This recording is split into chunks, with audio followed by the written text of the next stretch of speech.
하나님께서 기원전 8세기경 니느웨 성을 구원할 계획을 세우셨습니다. 니느웨는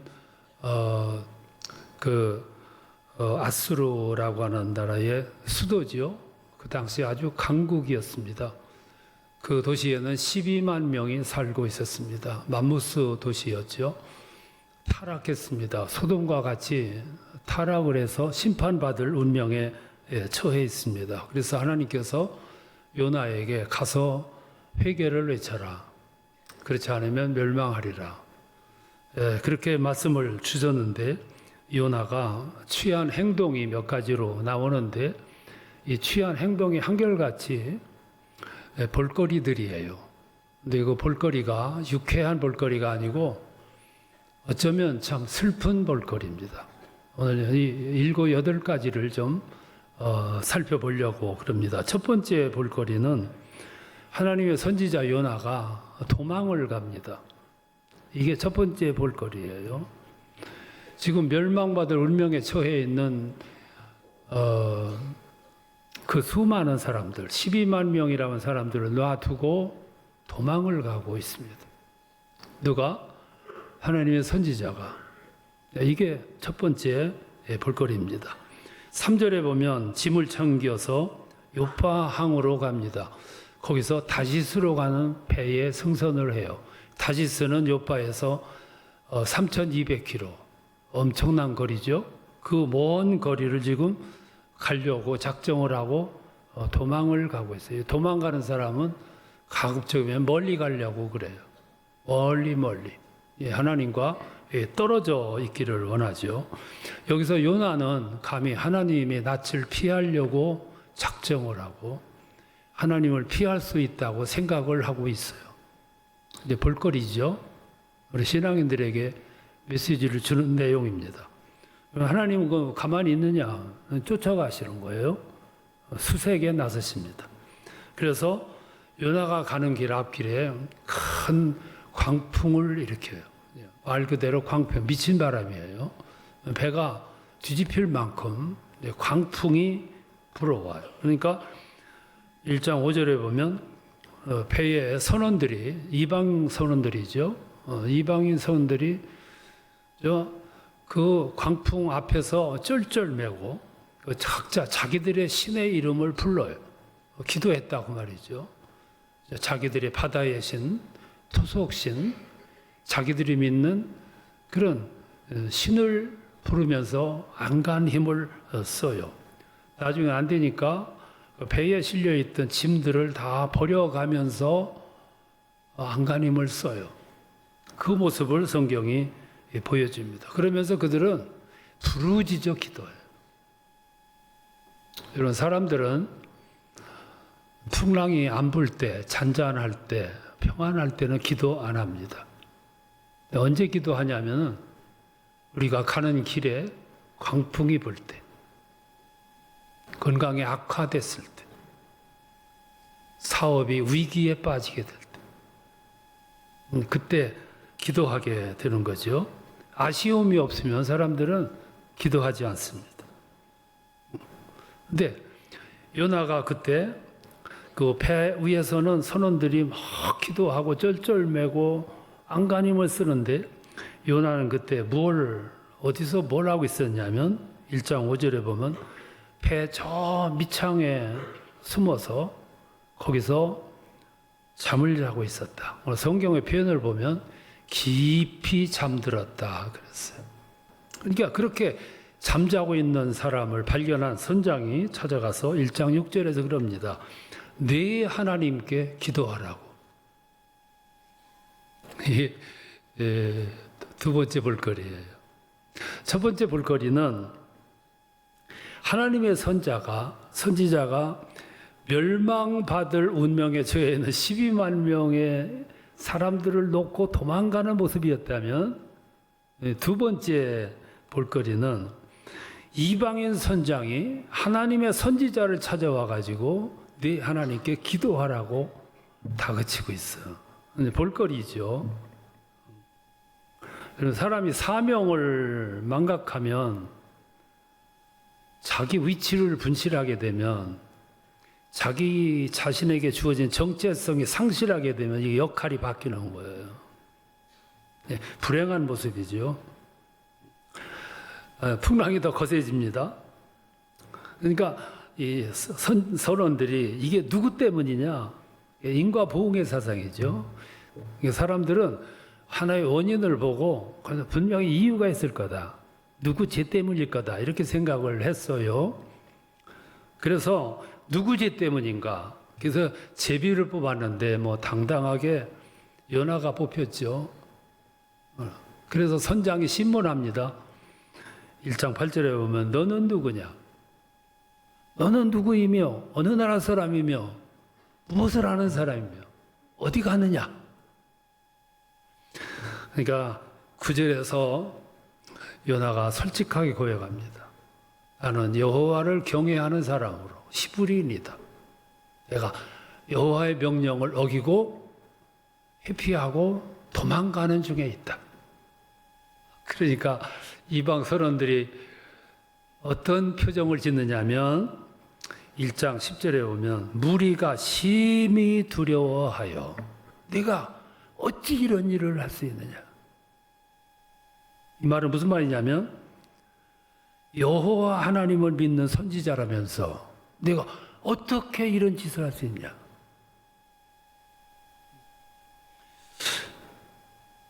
제가 질문을 하나 하겠는데 참 여러분들을 곤란하게 하는 질문인데 교회 안에 들어와 있는 분이 선하겠습니까? 교회 밖에 있는 분들이 선하겠습니까? 제가 여러분들의 입에서 대답이 안 나올 줄 알고 질문했어요. 대답하기 곤란한 거예요. 우리 한 가지 알아야 될 게 오늘 교회 밖에 있는 불신자들은 교회 안에서 성도들이 고소하고 고발하고 싸우고 분열을 해서 한편은 아래층에서 예배드리고 한편에는 위에서 예배드리는 이 사실을 이해 못해요. 밖에 있는 분들은 이해를 못해요. 어떻게 그럴 수 있냐?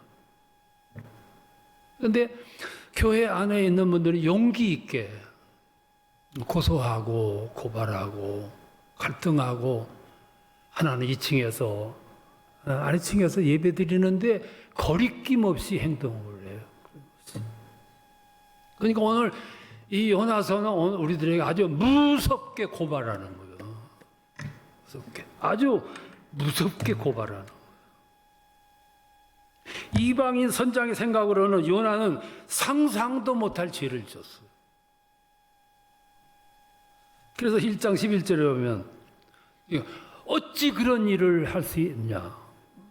그러고 말하기를 11절에서 그럼 우리가 너를 어떻게 하랴. 이 말이 무슨 말이냐면 요나가 지금 천지를 지으신 여호와 하나님의 낯을 피하여 도망 중이라는 말을 듣고 그 여호와에 대한 개념을 이해를 했어요. 그 여호와라는 그 개념을 알고 나서 이 선장이 요나를 대접하는 거예요. 그래서 말하기를 우리가 너를 어떻게 하랴. 그러니까 12절에 가서 요나가 이렇게 얘기합니다. 이게 모두 나 때문이야. 내 죄 때문이니까 나를 들어서 바다에 던져라. 그러면 바다가 잔잔하리라. 그래요. 근데 여기서 신기한 모습이 나오는데 그러면 선장과 이방인 선원들이 선뜻 요나를 바다에 던졌느냐? 그 뒤를 보면 1장 13절에 보면 이 이방인 선원들이 요나 한 사람을 구원하기 위해서 몸부림을 치면서 안간힘을 쓰면서 배를 안정시키려고 노력하는 거예요. 요나를 포기하지 않아요. 네, 신기한 모습이죠. 이게 세 번째 볼거리인데 하나님의 선지자 요나는 멸망받을 운명에 처해 있는 12만 명의 운명을 놓고 도망을 가는데 이방인 선원들은 요나 한 사람을 구원하기 위해서 몸부림을 치고 있어요. 근데 그 다음을 보세요. 그 다음은 또 가관이에요. 이 선원들이 그럼에도 불구하고 요나를 아직까지도 포기하지 않고 요나를 거다 놔두고 이번에는 하늘의 하나님께 기도해요. 그 기도, 절박한 기도가 14절 말씀입니다. 14절 다 같이 읽겠습니다. 무리가 여호와께 부르짖어 이르되 여호와여 구하고 구하오니 이 사람의 생명 때문에 우리를 멸망시키지 마옵소서. 무죄한 피를 우리에게 돌리지 마옵소서. 주 여호와께서는 주의 뜻대로 행하심이니이다. 이 구절 14절 보면 여호와라는 이름이 3번 나와요. 그러니까 이방 선원들이 그 절박한 상황에서 여호와를 부르는데 3번씩 불러. 예, 4번째 볼거리입니다. 보세요. 지금까지 이 미친 바람, 광풍 앞에서 막 쫄려가지고 부르짖어 기도했는데 그때 부른 신은 누구냐면 지금까지 믿었던 자연신, 용왕신, 그리고 토속신, 자기 부족신, 그 신에게 부르짖어 기도했는데 지금은 그게 싹 없어지고 여호와 하나님을 부르고 있어. 굉장한 발전이잖아요. 이게 굉장한 발견이죠. 지금 이 모습을 이렇게 보면 선지자 요나가 할 일을 이방 선원들이 하고 있어요. 앞에 나서서 요나가 할 일을 이방 선원들이 하고 있어요. 이게 오늘 본문이 주는 또 다른 메시지예요. 오늘 사명자, 먼저 믿은 사람들, 정체성이라는 게 참 중요한데 그 정체성이 상실이 되게 되면 이렇게 조롱거리가 되는 거예요. 이 요나의 모습이 얼마나 초라합니까? 우리 목회자들 참 영광스러울 때가 있고 초라할 때가 있어요. 목회가 참 잘 될 때 영광스럽죠. 근데 목회자가 초라할 때가 있어요. 목회가 안 돼가지고 교회가 조그마할 때. 근데 사실은 그게 아니에요. 목회자에게 가장 초라할 때가 언제냐면은 정체성에 애매할 때. 그의 모습에서 사명감의 모습도 하나님께로부터 부르심을 받은 소명의 모습이 안 보일 때. 더군다나 열정도 없고 그리고 목표도 불분명하고 이때가 가장 초라할 때. 그런 모습을 바라보는 성도들이 괴로운 거예요. 오늘 본문의 버전으로 보면 그런 목사님에게 누군가가 다가가 가지고 목사님 기도 좀 하세요. 이게 이방 선장이 하나님의 선지자 요나에게 한 말이에요. 이게 얼마나 충격적인 모습이에요. 이게 가장 부끄러운 모습이에요. 정체성을 상실하면은 이렇게 되는 거죠. 이 성경에 나와 있는 선지자 요나가 그 모습이었어요.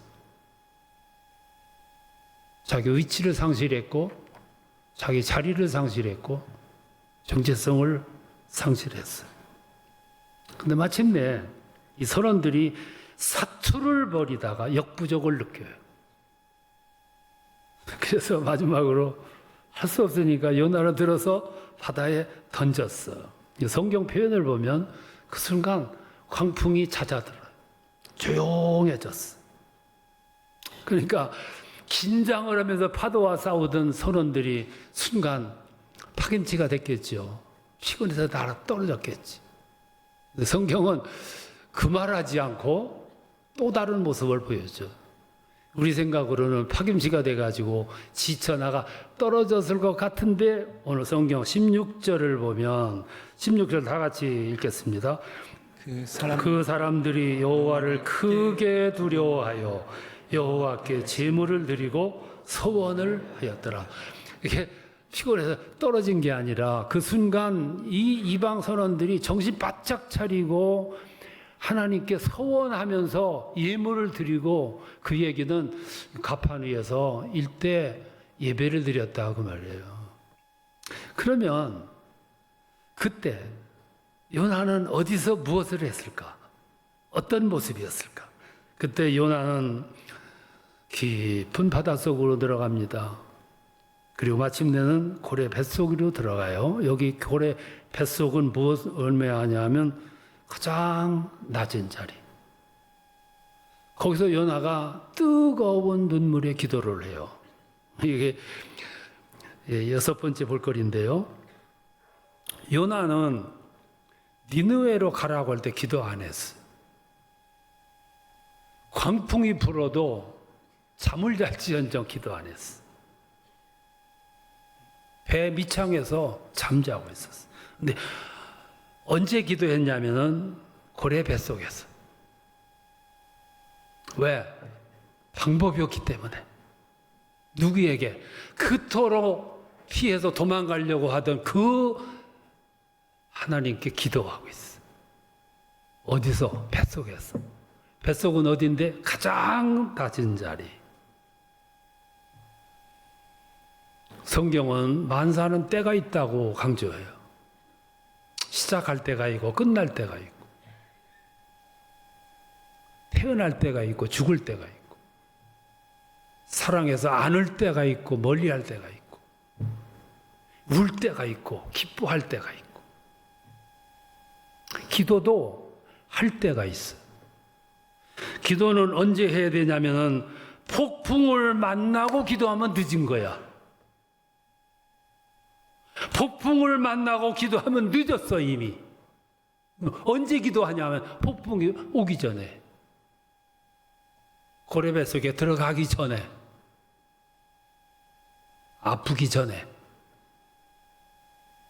사업이 흔들리기 전에, 우리 앞에 위기가 온다 하면 늦었어.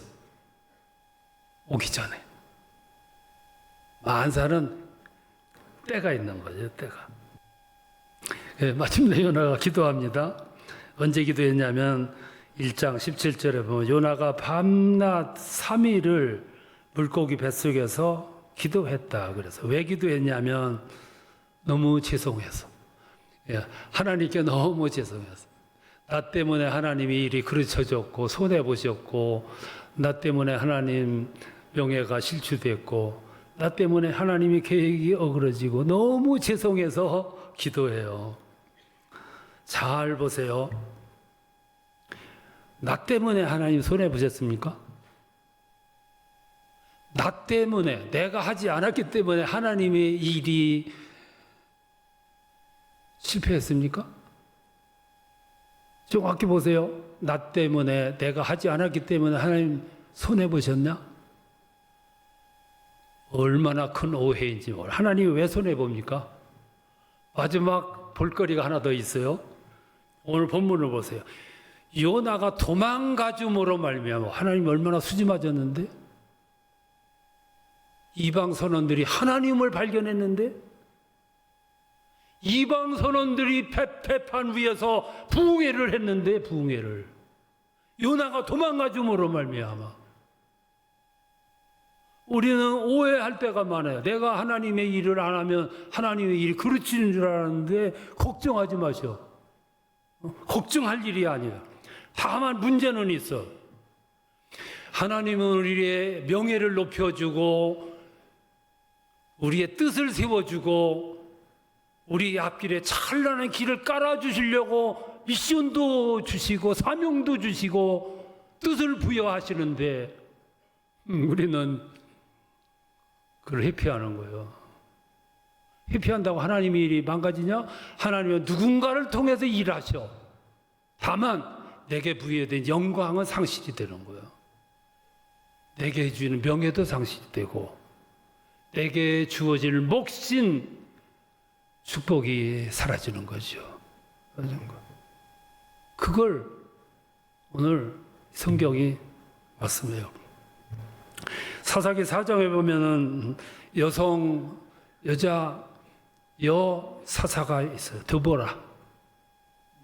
어느 날 가나안 족속 시스라 장군이 그 군대를 끌고 쳐들어와요. 그때 하나님께서 말씀하기를 싸워라. 내가 이기게 하리라. 네 손에 붙이리라. 구약의 전쟁은 싸워서 이겨놓고 나가서 싸우는 거예요. 순서가 그래요. 그러니까 드보라가 장수였던 바락에게 말합니다. 네가 가서 싸워라. 하나님이 이기게 하실 것이다. 영광이 주어질 거다. 바락이 그때 말하기를 당신이 전장터에 나와 함께 가지 않으면 나는 안 가겠습니다. 그래. 그때 당시 장수들의 모습이 그랬어요. 그게 그러니까 사사를 등용시킨 거예요. 그러니까 드보라가 이렇게 말합니다. 그래, 내가 가주지. 근데 이 전쟁으로 말미암아 주어질 영광은 너에게 안 가리라. 다른 여인에게 가리라. 그 전쟁에서 바락이 이겼어요. 근데 장수 시스라가 막 패전이 짙어지니까 도망을 가다가 저 변방에 있는 주막집으로 가 숨어요. 가서 술 마시고 깊이 잠들었어. 그때 주막집 여주인이 한쪽에 말뚝을 들고 한쪽에 망치를 들고 들어가서 그 시스라의 관자놀이에 갔다가 박아. 그래서 시스라를 죽였어. 그 전쟁에서 영광이 누구에게 갔냐면은 바락에게 간 게 아니고 여인에게 간 거예요. 우리는 세상에서 성공하고 싶고 또 빠지고 싶고 대성하고 싶고 명예를 얻고 싶고 뭔가 역할하고 싶어서 하나님이 우리에게 미션을 주시는데 우리 입에서는 못해요부터 나와요. 그러니까 그 기회가 남들한테 가고 영광이 남들한테 가고 내게 주어질 복이 남들에게 가는 거예요. 여러분 아실 것이 하나 있습니다. 우리가 충성하면 얼마를 한다고. 얼마를 한다고. 하나님이 우리에게 부여하시는 임무는 순전히 우리를 위해서 영광 주시려고 빛나는 인생을 만드시려고 이렇게 부여하시는데 시간이 없어. 바쁘고. 이웃 가난한 사람들에게 정성껏 김장을 해서 김장한 김치를 갖다 주자.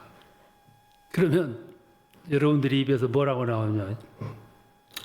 그 봉사할 사람이 없으니까 돈 주고 사서 보냅시다 이래. 이게 여러분들의 입에서 나온 대답이에요.